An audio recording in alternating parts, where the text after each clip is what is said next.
If you missed them back in February, you can now own them on DVD and Blu-ray. Our reviews of The Great Wall, John Wick 2 and The Space Between Us coming up on Reviews Rehashed. 你好，因为充满不舒服的第一问，我可保持这个段，首先 check in， 锵锵。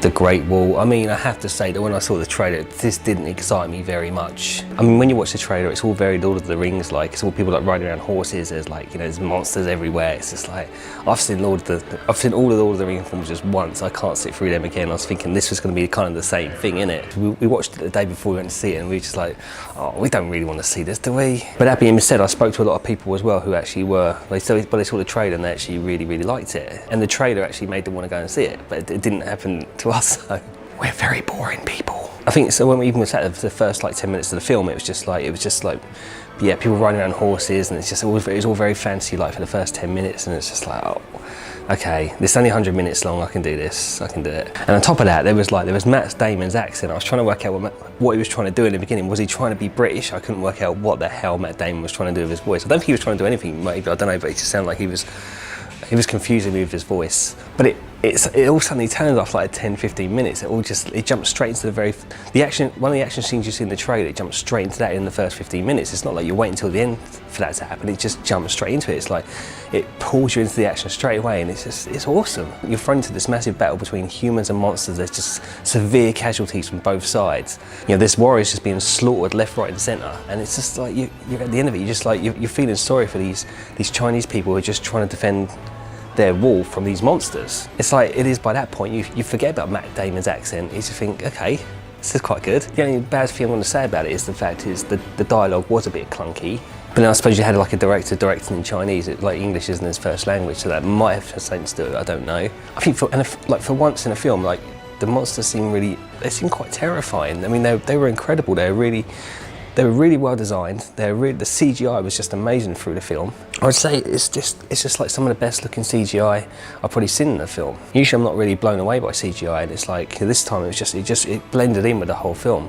It was all like very visually epic. It was very colourful. It was intense. It was action packed. It was great paced. You don't get bored through it. You're not sitting there just like thinking, oh, my bum is hurting or anything like that. You're just like it just keeps you really interested the whole way through it. And because it's only like 100 minutes long, it goes really quickly.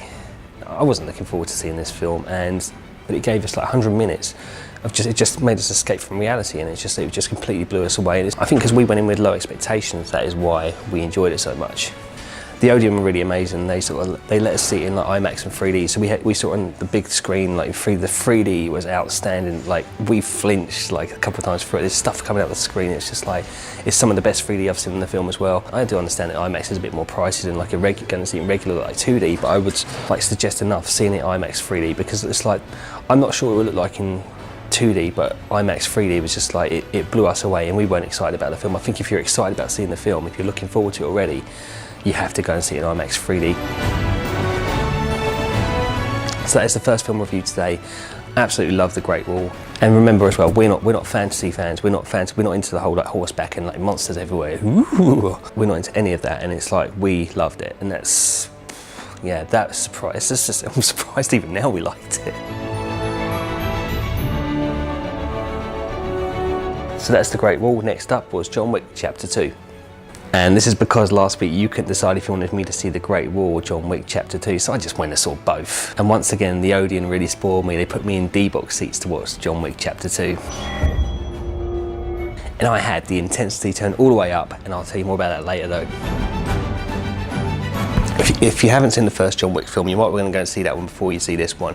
You probably don't have to, but it does fill in a lot of the gaps, and they do tell you a lot of the stuff in the second film about the first film, which is good. It's handy, but it's like it doesn't tell you everything. Like my memory was a bit vague at the first one. I remember like his dog got killed, and he went killing people because his dog got killed, and yeah, that's pretty much all I can remember. The second one comes in kind of just after that, like immediately after that. It's the opening sequence to John Wick Chapter 2 is kind of like Taken 2. It's like Taken 2 is about one of the relatives of the bad guys coming back for revenge, and the opening sequence for John Wick Chapter 2 is about one of the relatives of the bad guys from the first one. It's a good opening sequence, it is, and there's a really funny line that had the whole cinema laughing as well. That was great. And maybe like 20 minutes after that, a bounty is put on John Wick's life, and pretty much he's just being hunted by a lot of other bounty hunters in America, which means he is kind of on the run for the whole movie after that. Again, this is another film I absolutely really enjoyed. The action and fighting choreography was outstanding. There's just like a couple of scenes with like John Wick and Cassian who were their fight scenes were always just so intense. They really were. One action sequence, they're running up alongside cars, just one's on one side of the car and one's running up this other line of cars, and they're just like having this shootout. Just they're not so far away from each other. It's crazy. It's just like, it's the way it was done. It was just executed amazingly. And there's also this other bit where they're in this like underground station, and one's up high and one's down low, and they're just like, there's always people walking around, but they're just like they're shooting each other like really with silencers and everything. It's just it's great. It's so tense. I think it was great that it was all live action. Like compared to the Great Wall, like Great Wall was completely like CGI ridden, but it was still great. But this one was like live action, and it's always good to see live action over CGI. I think there was one thing that was actually like, I was wandering through the film. It's like I was watching, and there's lots of like all the blood spurts, and I thought, now are they actual visual effects or is that CGI? Because I couldn't work out if the blood spurts were visual effects or if it was CGI. I'm still like wondering to this moment, because it was just so well done. You think, how the hell did they do that? So that's got me, I'm gonna have to buy the Blu-ray to look at the behind the scenes footage, I reckon.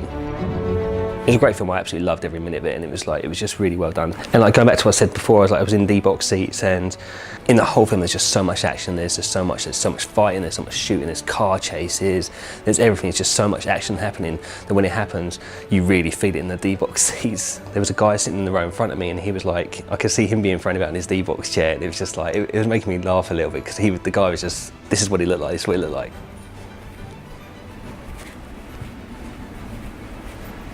So that's the second review of today. Again, it's another great film. You've got The Great Wall was great, John Wick 2 was great. With John Wick 2 as well, they have set up for another sequel, it looks like. Run, John Wick, run.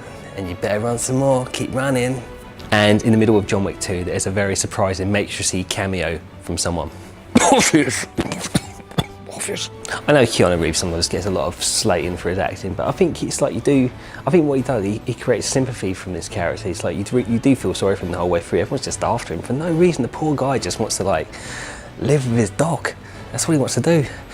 And everyone's just like chasing him and trying to kill him. You do feel sorry for him, really. So the final verdict of John Wick, it's slick, there's some funny one-liners, and it might just be worth seeing the first one before you see this one, just in case your memory is also a bit vague.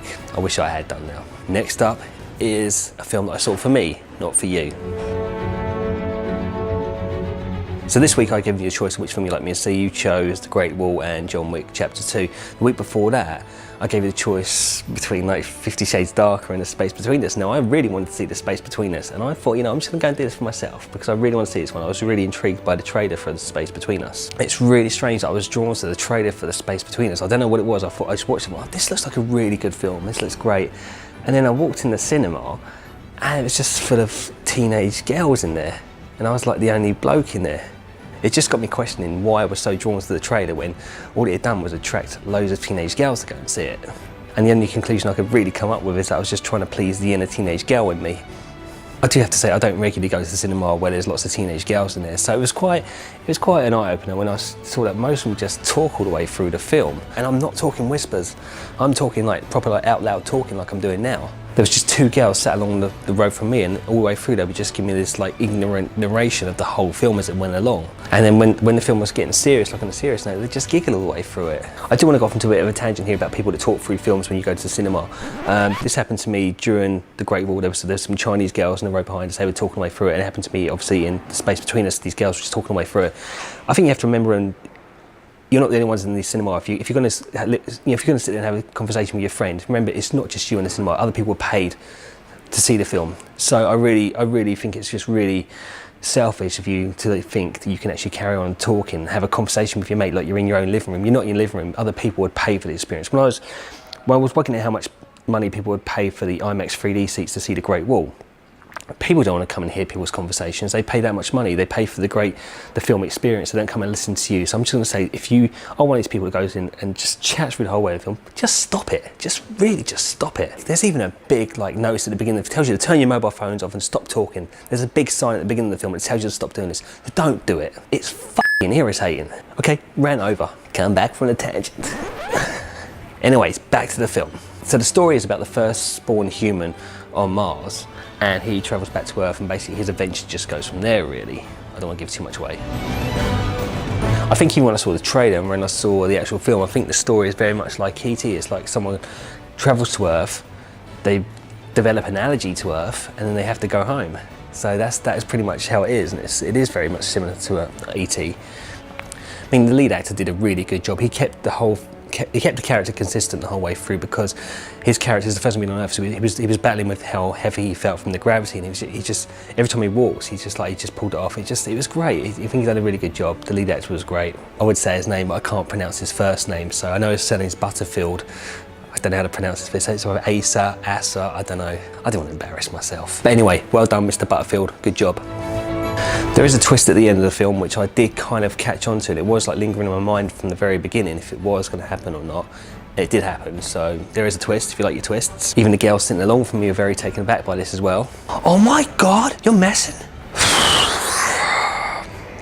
I guess my only dig is the fact it was 120 minutes long, and I think it could have been a lot shorter than that. I mean, it could have been like 90 minutes, I reckon. So if you're not a teenage girl and the trailer still attracted you and you still like to see it, The Space Between Us is still playing occasionally at Odeon's at the moment. It's been taken off a little bit, but it's still playing at a few Odeon screens around the country. But I would suggest going to see it this week, because it might be taken off maybe the week after. So if you like the look at that, you can now purchase it from Amazon using the links in the description of this video. Thank you for watching Reviews Rehashed.